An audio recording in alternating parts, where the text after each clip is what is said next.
Hello everyone, welcome back. Today we're going to talk about the slide lock spring sticking up just a little bit and hitting your recoil spring, which is going to seem like the gun is working fine, but it's going to cause just a little bit extra resistance and it's going to give you jams. Okay, so what we're talking about here, get like a little pointer. Okay, we're talking primarily about a problem that you would have in the builds that have this leaf spring here. So that would be the your 17, your 19, your PF 45s. If you're doing like a 45 or 10 millimeter. So that, see how that, this is the 17 here. You see how that's like flat? It's actually like below. You can see the edge of the frame, so it's below the frame, right? And you can see how smooth this channel is, right? Like if I put my finger in there, there's like absolutely no resistance. So I don't just go to the lines. I actually make like a little ramp and take it right to the edge of the, take it right down to the frame. All right, so that's on the 17. Let me show you on the 19 here. And the problem that I had was on the 19, and I knew I was gonna have a problem before before I even shot the gun, but I said, let's try it, because I could see that when I put my, clean this up just a little bit, I could see that when I put my my slide lock spring in there, it was sticking up just a little bit. Now it's flush, but it was sticking up just a little bit. And the interesting thing is when I put the slide on it, I really couldn't tell that it was hitting it and there was resistance. But then when I went to shoot the gun was like jamming, like, let's say every 5 or 6 rounds. So it wasn't doing it consistently, but it was jamming. And then what I did is I went back, I took out that slide lock spring. That's the slide lock spring for the 19. Right now, obviously, if you're doing a 26 or 43, they've got the coil spring, so this is not going to be an issue. With the 26 and the 43, they give you the coil spring in the bag with the rails. So when you open up the rails, it's either going to be in the bag with the rails, or actually it might be in the bag.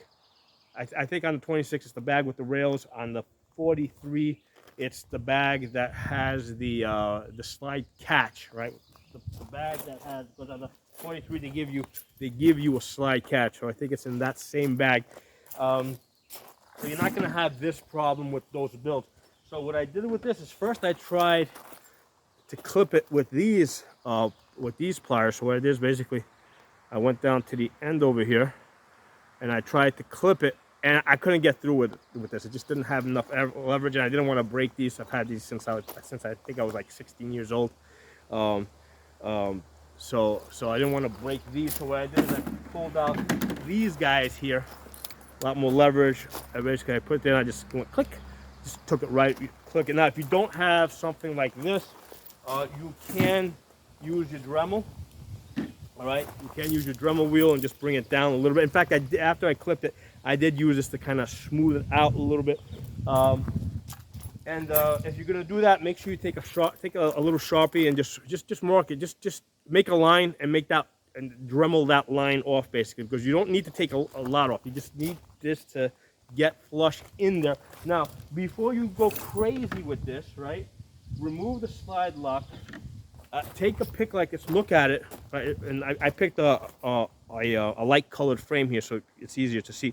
Take the pick, look at it, and make sure it's clean, because when you clean out the channel, there's lots of debris that can end up in there, right? And that's not going to allow your slide lock spring to go all the way down. So so basically use a pick, clean it out, blow it out, get it clean, and then try to put the slide lock spring back in there. And make sure it goes flush with the frame. Okay, make sure it goes flush with the frame. And then what happened as soon as I did that, I threw the slide on it, started shooting the gun, no jams. So it was like such a I mean, it takes such a tiny amount of resistance to make the gun start jamming. And we're talking about, that you can't feel. Like, I couldn't feel it when I was going like this. I was holding down the trigger. I was going like this. The gun was going into battery. It wasn't jamming, but just that tiny little bit of resistance on the recoil spring was causing the gun to jam up. Okay, so while I got you guys here, let's talk about how I clean out the channel. Right, basically I use this to clean out this channel. I take this, I get in that boom, boom, boom. I just make a lot. First, I put the rails in there because that serves as a guide to make sure I don't go past, I don't clip too much. And I just make a couple of lines, and then I take this at an angle to get most of the material out. Then after I've kind of shredded it, I'll take the smaller one. I'll do a little bit more cleanup work with this at an angle. And then basically all the hard work's done. Then I'll go in with my Dremel wheel and I'll push in from this angle, and I'm just gonna get it nice and smooth so that when I put my finger in there, it doesn't catch anything. Like this one, I actually didn't take it all the way down. This is one of my earlier builds. So you can see how with this one, you can actually see the edge. Let me get this into focus. Yeah, you see, you can actually see like an edge over here, or like a step. Okay, I actually like now when I build these things, I remove that step. Instead of having that little step there, I make an incline. I go straight down to the frame. Let me open this up again. Just to like avoid the possibility of any problems whatsoever. Like this is how I clean my channel now. See, I take it all the way down, make it nice and smooth. Okay? Because none of that material is going to do anything to help you. I mean, it can only hurt you. It can't help you. So you might as well get rid of it. Okay. So that's how I clean out my channel. To get rid of the tabs after I drill the holes, I use this. And what I did with this, I sharpened this. I used an angle grinder to sharpen this. And then I also put the angle grinder in there and brought that to this is really sharp over here. And then I cut this one usually in 2 steps. 1, 2. I'll make multiple passes. I don't try to go through all at once. Do this side. The back ones I usually get right through. And then for the holes, I just use the put on a table, hold it straight, and I just go into it at a slow speed. To make I mean, obviously that's the first thing I do before I do anything else. But yeah, these are the tools I use. So yeah, so that's one of the things I want to keep in mind. I wanted you guys to keep in mind, if you're having any problems, right?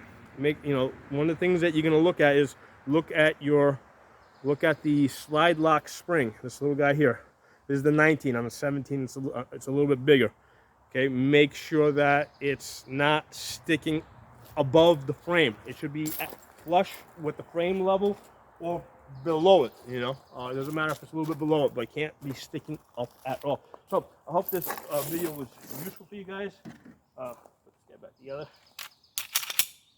This is the ADP Builder slide Armor Ally frame. Got the cool logo there. That came from Row Tactical. And this one over here is older. This is one of my earlier ones I did. I'm not sure where this frame came from, this gray frame. It may have came from Armor Ally. I think there or from JSD Supply, one of those two. And then this slide is Alpha. And that looks like it's a hooper barrel. I don't see any Alpha markings on that, so that's probably a hooper barrel. So, by the way, there was a great ruling that came out today. I don't know the details of it yet, but it was against the EPA, Environmental Protection Agency, and the ruling basically said that agencies cannot make laws. Okay, they cannot. The words that I heard are that agencies cannot make rules that affect the entire industry. They have to go through Congress. So that was against the EPA, all right. But that's going to affect the ATF. That's going to slap, because they're both agencies. So, and they're both using the same mechanism, Chevron deference, to make these rules basically de facto laws. And it just came out like I just heard about like an hour ago, so I don't have any details to tell you guys about that yet. But that's going to be big. That's going to probably the first thing is going to probably push back against is the bump stock ban, and then all the other rules that the ATF made on frames and receivers, the stuff that they're preparing on the pistol braces. It's just going to slap everything out. So I think it's looking like it's, you know, we've won this. Okay, it's looking like a clear victory, a clear one-sided victory right now. But I don't have any details on that. I'll talk. I'll make a video on that when probably tomorrow or the next day as more information comes in. Thanks for watching. If you're not a member of my channel, subscribe. Make sure you're in my Facebook group, Building Polymer 80s, before the August 2022 deadline. I may have to change the name of that group.